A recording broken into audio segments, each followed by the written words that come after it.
Audio 3 संत सुकरात पंडित श्रीराम शर्मा आचार्य।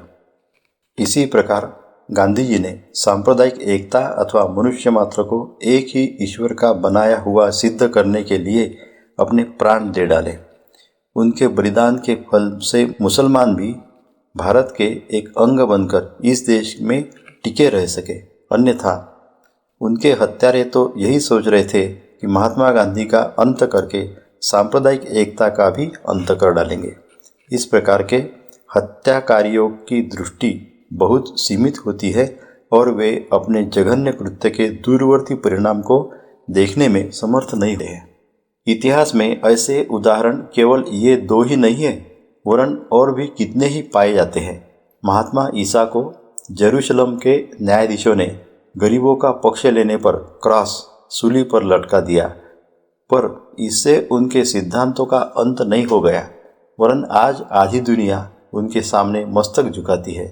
America के president Abraham Lincoln को दास प्रथा के समर्थकों ने मरवा दिया, पर इसके बाद भी दास प्रथा की जड़ जमी रह न सकी और आज संसार में उसका एक भी समर्थक नहीं है। रूस के महापुरुष लेनिन को भी गरीबों का उद्धारकर्ता होने के कारण गोली से मारा गया, पर आज लेनिन का सिद्धांत भी संसार के बहुत बड़े भाग पर छाया हुआ है।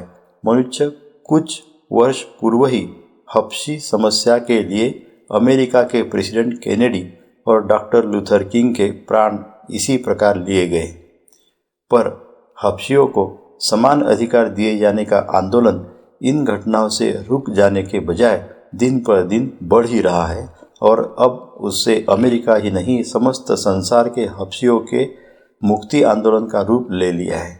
ये सब उदाहरण इस बात को बतलाते हैं कि यद्यपि स्वार्थी और दुष्ट व्यक्ति सदा से सत्य और न्याय के प्रचारकों को मारने नष्ट करने का प्रयत्न करते आए हैं, पर साच को आज कहाँ वाले सिद्धांत के अनुसार अंत में विजय सत्य की ही हुई है।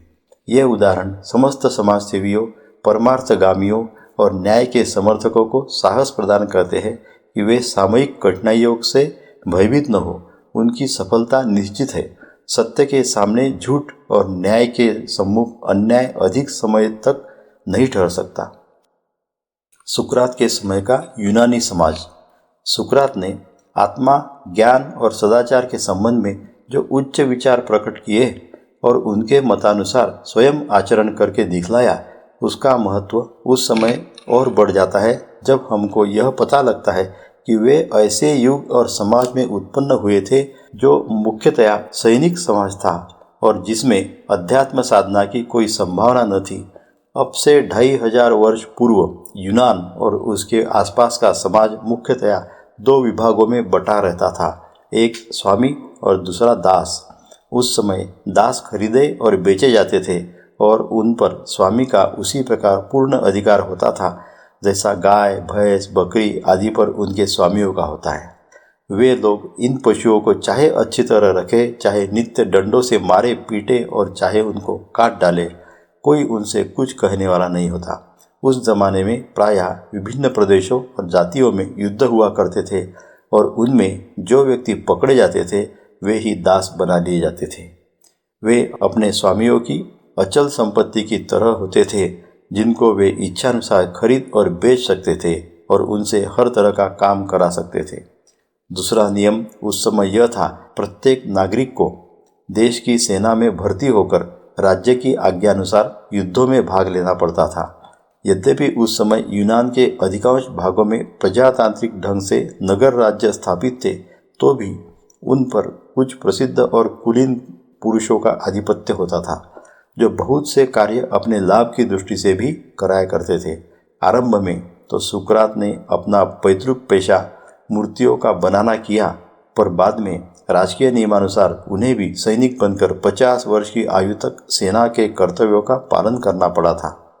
वहाँ भी वे विवेक बुद्धि से काम लेते थे और किसी पाप कर्म में हाथ बटाने को तैयार नहीं होते थे। सन 404 ईस्वी पूर्व में एथेंस के तत्कालीन अध्यक्ष ने कुछ लोगों को गिरफ्तार कर लेने की आज्ञा दी, पर सुकरात उनको निरपराध समझते थे, इसलिए उन्होंने इस आज्ञा को मानने से इनकार कर दिया।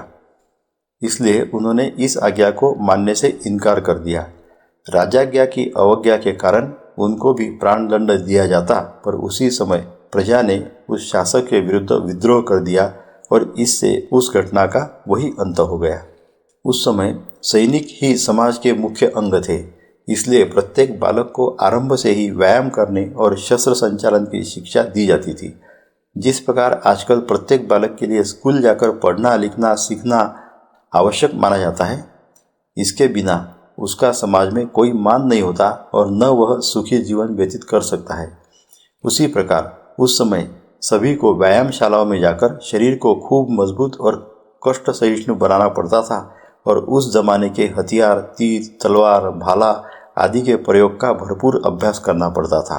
सुकरात भी इस नियम के अपवाद न थे, वरन कहा जाता है कि व्यायाम में उनकी विशेष रुचि थी और उन्होंने उसके द्वारा अपने शरीर को इतना सुदृढ़ बना लिया था कि वह बड़े दुर्गम और कठिन प्रदेशों में भी अपनी अति सामान्य पोशाक में सब प्रकार के भले बुरे मौसम को सहन करके अपना कर्तव्य अच्छी तरह पालन करते रहते थे।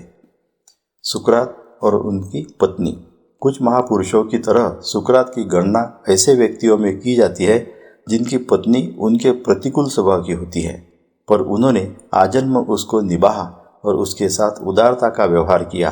कहा जाता है कि उनकी पत्नी जेथिप्पी चिड़चिड़े स्वभाव की और कर्कशा थी।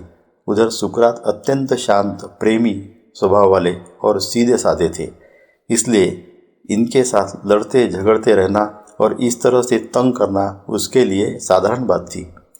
उनके ऐसे गार्हस्थ जीवन के कई किस्से इतना समय बीत जाने पर भी आज तक प्रसिद्ध है।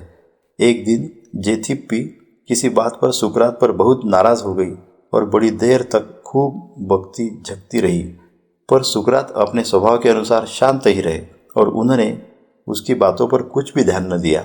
इस पर उसका गुस्सा और भी भड़क उठा और उसने एक बर्तन में भरा मैला पानी उन पर फेंक दिया, पर सुकरात पर इसका भी कोई खास असर नहीं हुआ और उन्होंने हंसते हुए इतना ही कहा, मैं तो पहले ही जानता था कि जेथिप्पी इतना गरजने के बाद बिना बरसे न रहेगी। हमको यह भी याद रखना चाहिए कि सुकरात का अपनी पत्नी के प्रति यह उदार व्यवहार उस जमाने में था जिसमें स्त्रियां भी पुरुषों की संपत्ति समझी जाती थी और उनके साथ कैसा भी व्यवहार किया जा सकता था। सुकरात के गार्हस्थ जीवन की इस घटना को पढ़कर हमको इससे मिलती जुलती घटना याद आती है और वह भी उनके ही समान एक बहुत बड़े पुरुष की है। महाराष्ट्र के संत तुकाराम की स्त्री भी बड़ी लड़ाका और कर्कशा थी और सुकरात तुकाराम से प्रायः झगड़ती रहती थी। एक दिन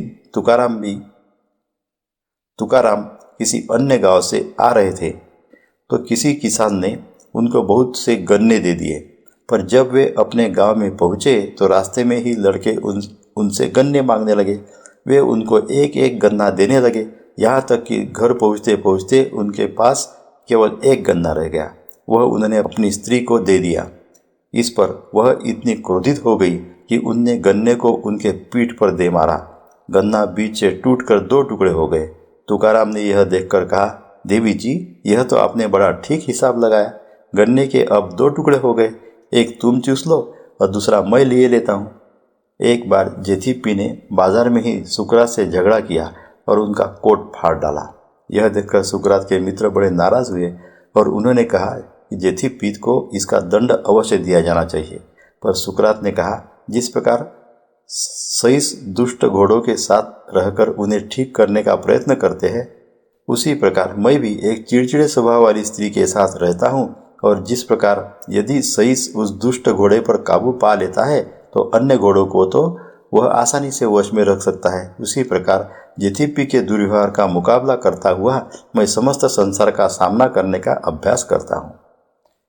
एक बार सुकरात के किसी मित्र ने इस प्रकार की घटनाओं को देखकर कहा कि जेथिप्पी का व्यवहार असहनीय है, आप कैसे उसे बर्दाश्त करते हैं?